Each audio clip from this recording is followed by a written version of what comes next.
امام جعفر صادق کی اسلامی تعلیمات کے فروغ کے لیے بے پناہ کوششیں انجام دیں اور مدینے میں مسجد نبوی اور کوفہ شہر میں مسجد کوفہ کو جامعات میں تبدیل کر دیا، جہاں انہوں نے ہزاروں شاگردوں کی تربیت کی، ایک عظیم علمی فکری تحریک کی بنیاد ڈالی۔ بسم اللہ الرحمن الرحیم۔ السلام علیکم ورحمۃ اللہ وبرکاتہ۔ میری آج کی ویڈیو امام جعفر علیہ السلام کے بارے میں ہے۔ امام جعفر صادق علیہ السلام 17 ربیع الاول 80 ہجری میں مدینہ میں پیدا ہوئے۔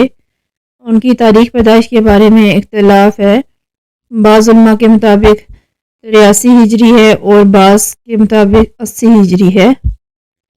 واقعہ کربلا کے 22 سال بعد پیدا ہوئے۔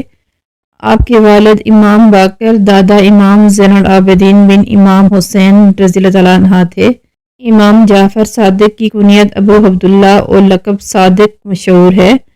آپ کی والدہ فاطمہ ام فروہ بنت قاسم بن محمد بن حضرت ابو بکر رضی اللہ تعالیٰ عنہ تھی۔ امام جعفر صادق کا فرمان ہے کہ میری والدہ با ایمان خواتین میں سے تھیں جنہوں نے تقوی اختیار کیا، اچھے کام کیے، اور اللہ اپنے اچھے کام کرنے والوں کو محبوب رکھتا ہے۔ امام جعفر صادق کے نانا قاسم بن محمد بن ابو بکر رضی اللہ تعالیٰ عنہ مدینہ کے 7 عظیم فقہا میں شامل تھے۔ امام جعفر صادق کی اسلامی تعلیمات کے فروغ کے لیے بے پناہ کوششیں انجام دیں اور مدینے میں مسجد نبوی اور کوفہ شہر میں مسجد کوفہ کو جامعات میں تبدیل کر دیا، جہاں انہوں نے ہزاروں شاگردوں کی تربیت کی، ایک عظیم علمی فکری تحریک کی بنیاد ڈالی۔ ان جامعات کے مختلف مدارس میں لاتعداد افراد علم فنون اسلامی کے شعبہ جات میں مصروف درس و تدریس تھے۔ صرف کوفہ کی مساجد میں امام جعفر صادق علیہ السلام کے حوزہ علمیہ سے منسلک ہزارہ طلباء فقیہ اور معروف علوم اسلامی میں مصروف تھے، جو امام کے بیانات اور فرمودات یاد کرتے اور ان کے بارے میں تحقیق اور بحث و تمیز فرماتے، علم و حکمت کے لیے دور دراز سے آتے اور امام جعفر صادق سے فیضیاب ہوا کرتے تھے۔ مورخین آپ سے روایت کرتے اور دانشور کتابی صورت میں آپ کے فرمودات جمع کرتے تھے، حتیٰ کہ حافظان و محدثین جو کچھ بیان کرتے تو امام جعفر صادق علیہ السلام کے ارشادات کا حوالہ دیتے۔ مورخین اس بات پر متفق ہیں، امام جعفر صادق نے کسی مدرسے میں تعلیم حاصل نہیں کی اور نہ کسی استاد کے علم حاصل کیا۔ آپ کا علم نسل در نسل آپ کے سینے میں منتقل ہوا۔ 4000 سے زائد شاگردوں نے بیک وقت اور ایک ہی دور میں آپ کی بارگاہ سے کسب علوم اور نقل روایت کا شرف حاصل کیا۔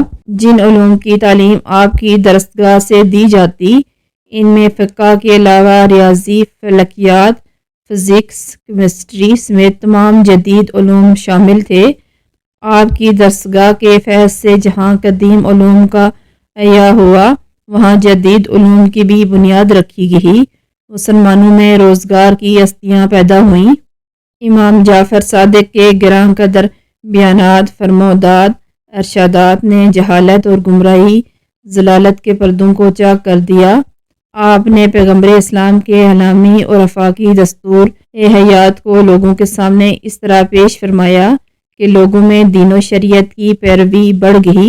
امام بن انس حضرت امام جعفر صادق کی علمی اور اخلاقی عظمت کے بارے میں کہتے ہیں کہ میں ایک مدت تک جعفر بن محمد کی خدمت میں گزارے۔ آپ مزاح بھی فرمایا کرتے تھے اور ہمیشہ آپ کے لبوں پر تبسم رہتا تھا۔ جب آپ کے سامنے رسول اللہ صلی اللہ علیہ وآلہ وسلم کا نام مبارک لیا جاتا تو آپ کے چہرے کا رنگ سبز اور زرد ہو جاتا تھا۔ میں نے نہیں دیکھا کہ انہوں نے رسول اللہ صلی اللہ علیہ وآلہ وسلم سے حدیث بیان کی ہو اور وضو نہ کیا ہو۔ میں جب تک ان کے پاس آیا جایا کرتا تھا، میں نے نہیں دیکھا کہ وہ ان 3 حالتوں سے خارج ہوں، یا تو وہ نماز پڑھتے رہتے تھے، یا قرآن پاک کی تلاوت کرتے رہتے تھے، یا پھر روزے سے ہوتے تھے۔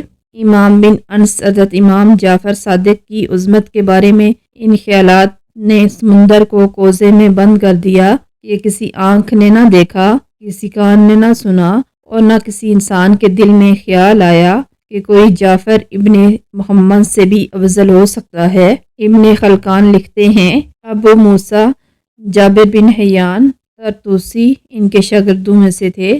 جابر نے 1000 ورق پر مشتمل ایک کتاب لکھی ہے جن میں جعفر بن محمد کی تعلیمات تھیں۔ شہاب الدین ابو العباس احمد بن بدر الدین شافعی معروف اور ابن حجر حتیمی امام صادق کے بارے میں لکھتے ہیں لوگوں نے آپ سے بہت علوم سیکھے، اس لیے یہ علوم مدینہ آنے والے زائرین و حجاج کے ذریعے ساری دنیا میں پھیل گئے اور ساری دنیا میں جعفر بن محمد کے علم کا ڈنکا بجنے لگا۔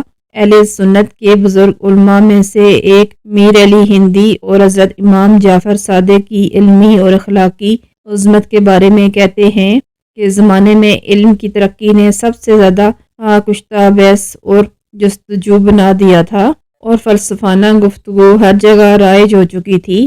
قابل ذکر ہے کہ اس فکری تحریک کی رہبری اور اس مرکز علمی کے ہاتھ میں تھی جو مدینہ میں پھیل پھول رہا تھا، اور اس مرکز کا سربراہ علی بن ابی طالب کا پوتا تھا جن کا نام جعفر صادق تھا۔ وہ ایک بہت بڑے مفکر اور سرگرم محقق تھے اور اس زمانے کے علوم پر عبور رکھتے تھے۔ وہ پہلے شخص تھے جنہوں نے اسلام میں فلسفے کے مدارس قائم کیے۔ ان کے درس میں صرف وہ لوگ شرکت نہیں کرتے تھے جو بعد میں فقہی مکاتب کے امام کہلائے، بلکہ فلسفانہ اور فلسفہ کے طلباء بھی دور دراز سے آ کر ان کے درس میں شرکت کرتے تھے۔ امام جعفر علیہ السلام نے جس علمی تحریک کی بنیاد رکھی، اس کے سبب اسلامیات دنیا میں علم کا گہوارہ بن گئی۔ فلکیات، ریاضی، کیمسٹری، فزکس اور تمام سائنسی علوم میں مسلمانوں نے قابل رشک ترقی کی، لیکن جب مسلمانوں نے علم سے ناطہ توڑا تو آج حالات یہ ہو چکے ہیں کہ مسلمان ذلت اور رسوائی کی گہرائیوں میں دھنستے چلے جا رہے ہیں۔ مسلم ممالک جنہیں اللہ تعالیٰ نے دور حاضر میں اہم ترین سرمایہ تیل سے نواز رکھا ہے، اپنی دولت عیاشیوں کے نظر کر رہے ہیں۔ دنیا کی بہترین درسگاہوں میں مسلمانوں کی کوئی درسگاہ شامل نہیں، سوائے پاکستان کے کوئی ملک ایٹمی قوت حاصل نہیں کر سکا۔